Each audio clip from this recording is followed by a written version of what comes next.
홍대는 이제 5년제 하나밖에 없잖아. 근데 그 경우에 난 그때 참 이상하게 생각했던 게 스튜디오 하나에 튜터가 둘이야. 그렇죠. 네. 더블 튜터를 해. 전임이 한 사람하고 외래 한 사람하고. 그거 참 이상했어요. 그래서 나는 그러니까 그 전에 이제 다른 학교들도 그런 경우들이 몇 번 있어서 그때는 이제 애들이 이제 영리한 애들이니까 어느 한 선생은 포기를 해요. 포기를 하든가 안을 두 개를 만들어요. 그러니까 한 선생한테는 그냥 아예 요거도 뭐 생각하고 그렇게 만들어. 그래서 그때 내가 학생들한테 이렇게 이야기를 하고, 근데 나랑 이제 더블 튜터링을 하는 그 학교의 전임 교수를 뭐 그 양반이 어떻다는 얘기라 난 그 사람이 건축을 잘 몰라. 어떤 건축을 하고 어떤 이론을 갖고 있는지를 몰라. 발표된 게 하나도 없잖아. 우리나라 대학교 교수들이 어디 이런데 나의 건축관 그렇죠. 뭐 그런 거 발표한 거 들은 적 있어? 아무도 없지.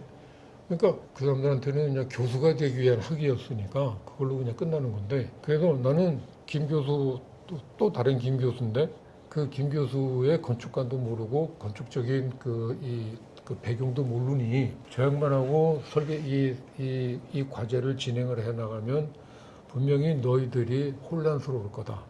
그러니까 설계는 그 선생하고 하고 나하고는 다른 걸 하자. 라고 해가지고 그럼 내가 주로 이제 쓰는 영화, 건축의 이야기가 가능한 영화 보여주면서 영화에 대해서 토론하고 거기에 어떤 시퀀스들이 건축 공간으로 가지고 오면 어떤 걸로 이렇게 연결이 되고, 그래서 이제 시놉시스라는 게 왜 필요한 건지 어떤 그 시퀀스를 만들 건지를 생각하는 그런 것들. 그다음에 이제 뭐 답사 드리고 가고 뭐 저쩌고 했더니 1차 학교에서 교수실에서 뭐라고 크레임이 오느냐면, 그때 내 위에 높은 교수들이 선배들이 많았을 때니까 당신 왜 애들한테 인기 작전을 안 해? 애들 데리고 노는 것처럼 보였나 봐. 그랬는데 나중에 그 수업을 들었던 친구가 졸업하고 나서 나한테 뭐 이렇게 메일을 하나 보낸 게 있는데 그거 내가 어디 보관했는데 잊어버렸네. 자기 홍대 다니는 동안에 제일 기억에 남는 수업이 선생님하고 했던 그때 그 수업이었었다고 이야기를 하더라고. 근데 건축을 보는 시야를 넓힐 수 있어서 좋았습니다라고 이야기해요. 그게 우리가 해야 되는 일이고 학교 교육을 해야 되는 일인데, 나는 학생들한테 그래서 학생들이 이제 한 4학년쯤 되면 애들이 이제 약간 그 어떤 거라면 왜 저 선생님은 이 그리는 스킬은 안 가르쳐주고 왜 계속 이렇게 이야기만 하느냐, 응? 하면서 이제 그걸 해서 이야기하면서 밤새죠. 밤 쉽게 새죠. 니들 걱정하지 마. 캐드 하는 거, 그다음에 뭐 예를 들면 손으로 그리는 것조차도 니들이 실무에 나가서 빠르면 한 달, 늦어도 석 달이면 다 뛰어.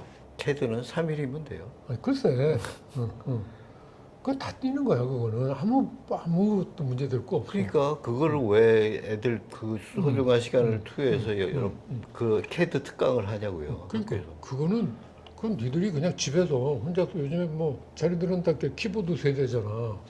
세대면 우리 같은 사람들은 키보드 컴플렉스가 있지만 너희들은 그렇지 않다면 얼마든지 그거는 니들이 개인 시간을 할애해서 해도 되고, 그거 다 뭐 매뉴얼 다 있고 다 있는 건데 그거 가지고는 걱정하지 마. 네가 뭘 할 건지를 만들어 갖고 실무에 나가야 거기 가서 저예요라고 얘기할 수 있는 거지.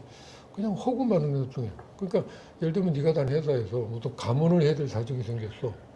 그럼 제일 먼저 잘리는 게 니들이야. 제가 그 왜곡된 대학 교육의 그 결과를 목도를 하고 뭐 어느 학교인지까지는 뭐 얘기 안 하겠지만 최종 졸업작품 발표회 비슷한 거를 했어요. 그래갖고 제가 이제 불려가서 어느 친구 걸 딱 봤는데 도면을 엄청 잘 그렸어요. 거의 뭐 실시설계 수준으로 그리고 심지어는 구조도까지 같이 해놨는데 하나도 무리스럽지 않고 뭐 심지어는 막 그 3D 프로그램으로 막 이렇게 3D까지 다 만들어서 다 해놨어요. 그리고 옆에 다른 선생들 얘기하는 걸 보니까 저 친구는 현재 어느 사무실에서 실무를 하고 있는 친구고 되게 잘한다.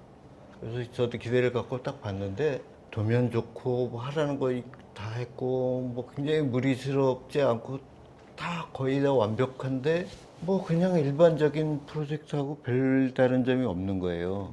그래서 다 발표한 다음에 절 보고 한마디 해달라고 그래서 제가 뭐라고 그랬냐면 자네는 이제 졸업하면 어디 어느 사무실에 가서도 실장, 훌륭한 실장이 되겠다. 그러니까 애들이 막 칭찬하는 줄 알고 막 탄성을 치면서 박수 치는 애들도 있고 막 그러더라고요. 근데 제가 바로 그냥 대못을 박아버렸죠. 근데 너는 평생 가도 소장은 안 될 거야. 음, 음, 바로 그거 아니에요. 대학이 해야 될 일을 하지 않고 그런 그릇된 교육을 하다 보니까 기술적으로 완벽할지 몰라도 건축가를 만들어내는 데는 실패한 증거가 탁 나오지 않았나? 그 친구는 아마 지금까지도 저를 원망하고 있을지 모르겠어요. 그러니까 그런 거라면 고등학교나 뭐 전문대가 있나? 그럼 그런 데서 가르치면 되고, 내가 그거는 실무 나오면 그거는 뭐 1년 내에 다 마스터할 수 있는 네. 테크닉인데 네. 그 테크닉을 가르치려고 4년, 5년을 배운다는 이야기는 그 크리틱 이야기가 하니까 또 생각나는 게 있어. 그때는 아마 그 내가 홍대 우대겸임으로 갔을 때가 아마 그 4년제가 이제 끝물이었을 거야. 그래서 4년제에 이제 졸업 설계 스튜디오를 하나 이제 해달라고 그래서 그 졸업 스튜디오 하나를 이제 했는데 요즘에 건축가 거의 50%가 여학생들이에요. 그러니까 거의 이제 성비가 갖다 줬어. 우리 때만 해도 한두 명 있을까 말까 그렇죠. 했었는데 그렇죠. 그때도 우리 반에 그 10명 중에 6명인가 7명이 여학생이었고 남학생이 오히려 이제 희귀해요. 그런 정도. 건축이 공학이었던 시절이니까 그래서 아마 여자들이 더 없었을 거예요. 그때만 해도 뭐 시체말로 저기는 노가다 막 이랬어요. 글쎄, 그러니까 여학생이 없었는데 홍대는 특별하니까 이제 그때는 여학생이 더 많았어. 그 4년제인데도. 그래서 일부러 크리틱할 때, 파이널 크리틱을 할 때 막 서일임이도 불러서 막 여성 건축가도 이렇게 훌륭한 건축가가 있다는 거 보여주려고 막 그렇게 해가지고 이제 분위기를 막 띄워갖고 크리틱을 다 했어. 재밌게 하고 끝났어. 끝났더니 이제 아이들이 이제 쫑파티를 하자고 그래가지고 그 홍대 앞에 무슨 뭐 와인에 절인 삼겹살 뭐 이런 거 이제 하는다고 해서 그 가서 이제 애들하고 이제 재미나게 난 이제 술은 많이 못하지만 내 분위기는 맞춰가면서 이제 놀고 그랬는데 그 분위기가 이렇게 만들어져 가는데 그 여학생이 하나가 울기 시작을 하는 거야. 술이 취하니까. 그래서 쟤뭐 주사를 부리나 그랬더니 옆에 애들이 막 말리니까 너 왜 그러냐 왜 이러면 말리니까 막 나중에 막 소리 내서 울어. 왜? 그래서 내가 안 되겠어. 그냥 놔두면 안 될 것 같아서 내가 가지고 왜 그러냐. 뭐 내가 너한테 뭐 섭섭하게 했냐. 뭐 어쩌고 했더니 아니에요 하면서 뭐라 그런지 알아? 자기가 홍대 건축가로 들어온 게 의대 가려고 이과에서 수업을 듣다가 의대 가기에는 조금 이제 미달이 돼서 차선으로 선택한 게 홍익대학교의 건축가는 조금 다를 거다라는 생각에서 이제 왔대. 와서 4학년 2학기 이제 졸업 설계를 하잖아. 4학년 1학기까지 그만둘까 전과학과 재수학과는 고민을 하다가 이제 마지막에 이제 졸업 학기가 됐는데 뭐 유명하다는 건축가가 와서 수업을 한다니까 저기는 어떨까 해가지고 그냥 신청을 했대. 그래서 한 학기 졸업 설계를 했는데 설계가 그렇게 재밌더라는 거야. 그때 깨달았구나. 그래서 지금 자기가 우는 거는 지난 입학에서부터 8학기를 하는데 7학기가 아까워서 온다는 거예요. 그렇다고 지금 와가지고 뭐 건축으로 뭐 다시 뭐 방향을 바꿔서 하게 근데 뭐 늦은 거 같고. 이해는 되지만 전혀 늦은 건 아닌데요. 글쎄, 그때만 해서 깨달은 것도. 근데 그랬더니 그래서 내가 얘도 대학원을 가도 되고 아니면 우리 사무실에 와도 돼. 와서 내가 뭐 가르쳐 줄게. 어쩌고 했는데도 얘가 뭐라고 이야기하냐면 아니라 7학기 동안 홍대는 1학년 때부터 설계하자 시키잖아. 거기에 거의 더블 튜터링이니까 그 실무하는 이제 건축가들이 수업 때마다 하는 이야기가 니들 이거 왜 하냐. 이거 해봐야 3D 직업이고 나가서 월급도 제대로 못 받고 고객한테 대접도 못 받고 이거 그러니까 네거티브한 교육만 받은 거. 아이 그 끝나고 그다음날 학교 가가지고 학과 사무실에 들어가서 시간 강사 목록을 달라 그랬어. 강사들의 그 표를 달라고. 그 4학년에 한 스튜디오고 그러니까 스튜디오 수가 한 학년에 한 10개, 8개인가 되더라고. 인원이 한 100명쯤 되니까 한 학년이. 그리고 그 강사 수가 그때 한 80명인가 됐던 것 같아. 나 50명 중에 그 정확한 숫자는 기억이 안 나. 굉장히 많은 강사 수가 있는데 그 강사 명단을 보니까 내가 이름이라도 기억을 하거나 아니면 작품이라도 기억을 하는 건축가가 5손가락이 안 돼요. 그래서 그 다른 이제 그 교수한테 얘네들 뭐하는 다 건축사들이고 설계사무소를 하고 있어. 누구냐 그랬더니 Y 교수 연구실 출신, K 교수 연구실 출신, P 교수 연구실 출신들 석사를 한 친구들은 다 이렇게 할당량이 있는 거야. 우리 이번 학기 강사는 우리 출신 중에서 우리 연구실에서 몇 명이 다 나눠가는 거야. 근데 생각을 해봐. 대학 나와서 뭐 실무 좀 하다가 대학원 들어와가지고 할 정도면 아직 그렇게 그 자기 어떤 건축관을 만들지도 못했고 알려지지도 않았으면 사회에서 구청에서 클라이언트한테 시공자한테 어떤 대접을 받을지 빤한 친구들이잖아. 걔네들이 지금 건축을 배우겠다고 들어온 학생들한테 해줄 수 있는 이야기가 뭐겠냐고. 네거티브밖에 안 돼. 이런 거 하면 이렇게 재밌더라고 하는 게 내가 학생들을 데리고 중대에서 현장에 갈 때 어떤 걸 기대를 하고 가느냐면 자, 우리 교수님은 건축가야. 건축가의 현장을 갔더니 현장 소장이 나한테 어떻게 대하고 그 건물주가 어떻게 나한테 대하는지를 보라고. 이렇게 대접받아야 되는 거야. 최소한 또 건축가라고 하려면 현장 가서 현장 소장한테 비비고 건물주한테 아부하게 되는 그런 건축가라면 내가 어떻게 부끄러워서 니들을 데리고 가겠니. 그런 걸로 해서 그러니까 나는 교수의 궁극적인 그거는 학생들한테 롤 모델이 되는 거라고 생각을 해요. 난 이론 분야도 마찬가지라고 생각해요.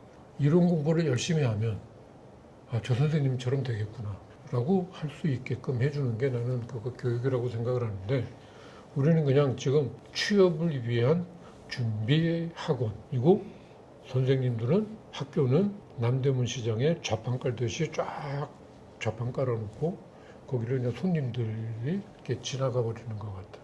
그런 분위기. 그러니까 전문 교육기관으로서의 대학도 건축 교육에 대한 올바른 정립이 굉장히 필요한 거는 맞고요. 근데 그 영향이 이제 전문인으로서 그게 건축가든 아니면 건축인이든 그 사람들한테 영향을 미친다는 것에서는 굉장히 중요한데 저희가 이제 계속 반복적으로 얘기하듯이 우리 사회 전반적인 어떤 건축에 대한 인식에 대한 오류, 그러니까 건축과 건설을 아직까지도 혼동하고 있는 이 사회적인 기류의 역할을 해야 되는 건 뭐냐면 사실은 저는 굉장히 일반적인 교육이라고 봐요. 물론 교육 자체가 다루기에 굉장히 국민 교육이라고 이야기를. 그렇죠. 그러니까 굉장히 중요하고 물론 아까 서두에도 지적을 하셨지만 다른 교육에 대해서는 저희는 사실 문외한 쪽이고 건축이라는 거에 대해서 포커스를 맞춰서 얘기를 하다 보니 이런 이야기까지 하게 되는 것 같긴 하지만 이게 교육이 올바른 방향을 제시를 해주지 못하면 그게 사실 어떻게 보면 좀 극단적으로 얘기하면 세뇌 교육이 되는 거거든요. 이게 거짓말을 하는 것도 세뇌 교육이죠, 북한처럼. 올바른 정보를 전달하지 못하는 것도 이게 굉장히 인식의 오류, 전 국민적인 오류를 불러일으키는 거죠. 그래서 아까도 제가 얘기를 했지만 교육이라는 게 우리나라 교육이 굉장히 큰 역할을 사실은 했어요. 우리나라가 선진국이 되기까지의 어떤 교육 제도와는 별개로 교육열이 굉장히 높았었죠. 부모 세대들이 자기는 내가 못했지만 내 자식만큼은 성공해야 돼. 너는 판검사가 돼야 돼. 너는 의사가 돼서 떵떵거리고 살아야 돼. 뭐 이런 욕심까지 플러스 해갖고 막 교육열이 엄청나게 높아서 그거는 그것대로 굉장히 그 시대상에는 지식을 쌓기 위한 그리고 그 지식을 저는 그 김 선생님 말에 굉장히 동의를 하는 부분 중에 하나가 바로 그 부분인데 지식을 습득하는 거 그리고 지식을 활용할 줄 알고 전달할 줄 아는 거. 근데 지금의 이 시대 그 시대에는 그게 옳았고 그게 사회적인 역할을 했다고 치지만 지금의 현대 사회 혹은 세계화 사회에서는 이거는 새로운 지식을 생산할 수 있는 능력을 배양을 해줘야 된다. 그런 면에서는 지금 우리나라의 교육 체계나 뭐 이런 것들이 굉장히 전근대적이다라고 지적을 할 수밖에 없는 것 같아요. 그러니까 뭐 교육의 시스템 갖고는 또 뭐 교육 뭐 잘하는 사람 교육 전문가들이든지 이야기를 할 내용이기는 해. 근데 국민교육이라고 하는 게 그걸 실행할 수 있는 기회가 한 번 있었어. 국가건축정책위원회위원이었을 때 그렇죠. 그때 건축문화진흥분과위원장 하라 그래서 이제 그걸 하면서 그때 이제 국정교과서에 건축이라는 거에 대해서 초등학교 교과서부터 그걸 넣으려고 했다가 다른 위원들이 전혀 동의를 안 해주는 바람에 그냥 검토하자는 걸로 그냥 끝나버렸었거든. 그게 결국은 지금까지 왔는데 나는 우스갯처럼 하는 말이 만약에 우리나라에서 노벨상이 나온다면 그러니까 평화상 말고 그러니까 이과 쪽에서 나온다면 의학에서 나와야 된다. 병리학이든지 뭐 하여튼 뭐 그런 쪽에서. 왜냐하면 우리나라의 두뇌들 중에 최고의 레벨에 있는 0.01%는 다 의사가 되고 있으니까. 그렇죠. 그렇다면 가장 우수한 두뇌가 모여있는 집단이 의학 분야이면 거기서 노벨상 당연히 나와야지. 그런데 그 0.01%의 두뇌들이 지금 뭐하고 있어? 성형외과 만들어갖고 중국에 또 쌍꺼풀 수술해주고 뭐 그런 거 하고 있잖아. 근데 그게 역사적으로 보면 그게 우리 또 이제 역사가 주는 또 하나의 교훈이기도 해요. 이제 식민지를 겪었잖아. 식민지를 겪으면서 그러니까 지배받는 식민인이 그래서 그래도 대접을 받으려면 의사가 되거나 변호사가 되는 거였어. 우리나라에 보면 의사나 그 소위 법조 쪽은 지금 3대, 4대까지 지금 대물림이 되고 있어요. 의사 집안, 판사 집안 뭐 이렇게 보면 지금 요즘에 뭐 말썽되고 있는 국회의원들도 보면 뭐 이렇게 뭐 아버지가 뭐 검사였는데 아들도 검사고 그런 애들 많잖아. 의대는 더 많고. 근데 건축계에 대를 물려서 건축가로 성공한 사람 몇이나 될까 우리나라에. 지금 2세들을 건축으로 입문시킨 건축가들은 내 주변에도 꽤 있어. 근데 아직 걔네들이 이렇게 성공하는 단계까지는 아직 시간이 필요하니까 모르기는 해도. 제 딸은 뜯어 말렸는데. 아니, 그렇게 내가 그 이야기를 하는 게 어디선가 내가 이야기했을 것 같은데 그 일본 그 메이지 백선이라고 해서 메이지 이후에 100명의 건축가를 선정한 거에 제일 마지막이 100번째가 구로가와 기쇼였거든. 근데 그때는 안도도 안 들어가 있었어. 명치 100년 되는 해에 만든 그건데. 그래서 내가 그때 일본 친구한테 왜 구로가와 기쇼가 여기 들어가 있냐 그랬더니 구로가와 기쇼의 아버지도 건축가였고 할아버지도 건축가였대. 그럼 할 말 없는 거지 뭐. 그러니까 왜 그 일본 갔을 때 경험했던 것 중에 하나 기억이 나면 그 일본하고 정말 비교되는 게 정말 기분 나쁘긴 한데 같이 이제 일 끝나고 나서 이제 밥 먹으러 가야 되는데 그 일본 친구가 우동을 먹으러 가자고. 뭐 우동이 뭐 굉장히 특별한 우동이라는 거야. 그래서 가서 뭐 먹었는데 그냥 보통 다니는 우동집이고 뭐 그냥 집은 조금 이제 나이는 들어 보이긴 했지만 그리고 그 주방장도 젊은 친구고 그래서 근데 먹다가 야, 이 집에 뭐가 유명하다는 거야? 그랬더니 그 옆에 이렇게 이쑤시개 통이 있었어. 나무로 만든 통이. 저 통이 200년 된 거래. 그리고 저 지금 주방장 하는 아들은 개요 법대 나와가지고 지금 우동 쿠킹하고 있대. 그러니까 그게 시간이 주는 힘인 거지. 근데 거기에는 할 말이 없는 거란 말이야. 그러니까 그런 것처럼 우리는 지금 굉장히 어느 날 전통이라는 거는 우리 전통은 불량한 거가 됐었잖아. 식민지 겪으면서. 그렇게 됐고 그다음에 갑자기 또 미국 애들이 돌아가지고 그냥 미국이 들어왔는데 미국도 미국의 고급 문화가 들어온 게 아니라 군대 문화가 들어왔다고. 바라크 짓고 하는 그걸로 시작이 됐었던 그렇게 되면서 우리를 잊어버리고 이런 과정에 우리가 사는 방법은 돈 버는 방법밖에 없다. 안정적으로 돈 버는 방법밖에 없다. 안정적으로 돈을 벌려면 의사 되는 게 가장 좋은 거고 그 다음에 판검사 되는 거야. 그래서 변호사를 하거나 해야 되는 거야라고 해서 돼버려서 그게 아까 그 박사님 이야기했듯이 부모 세대는 우리는 이렇게 어렵게 살았지만 니들 아들 2세대에서는 떵떵거리고 좀 살아봐. 그러려면 열심히 공부해야 돼. 그러니까 뭐 요즘에 뭐 4살에 영어 교육 시킨다며. 지난번에 왜 어느 비용 가서 강연을 하셨을 때 전 들으면서 이렇게 옆에 책장을 보니까 책이 두꺼운 게 이 정도 되는 두께가 하나 있었어요. 여기 보니까 제목이 히스토리 오브 아트예요. 영어로 된 원서였는데 그래서 그냥 뭐 읽자는 게 아니라 그래 든든한 책이 있길래 이렇게 넘기면서 이렇게 쭉 훑어봤거든요. 한 3분의 1이 건축이에요. 그럼. 아니 그 영국의 고등학교 미술 교과서에 거의 4분의 1이 건축이야. 근데 왜 우리나라 사람들은 그거를 보고 이상하다고 생각한 사람이 없을까요? 왜 아니 외국 가니까 공학이 외국 건축은 그럴만 해라고 생각하겠지. 그런가요? 그래서 이제 사실 우리가 이제 교육 얘기를 하는 거잖아요. 이게 뭐 우리 욕심이 너무 큰지 모르겠어요. 근데 어느 날 갑자기 이렇게 바뀔 수는 없겠죠. 근데 이 교육이라는 게 정말로 우리 살아가고 있는 시대 상황이나 이런 거에 맞춰서 그 교육관도 좀 바뀌어야 되겠고 문화적인 어떤 성숙도를 가지려면 그런 거에서부터 출발해야 된다고 저는 생각이 드네요.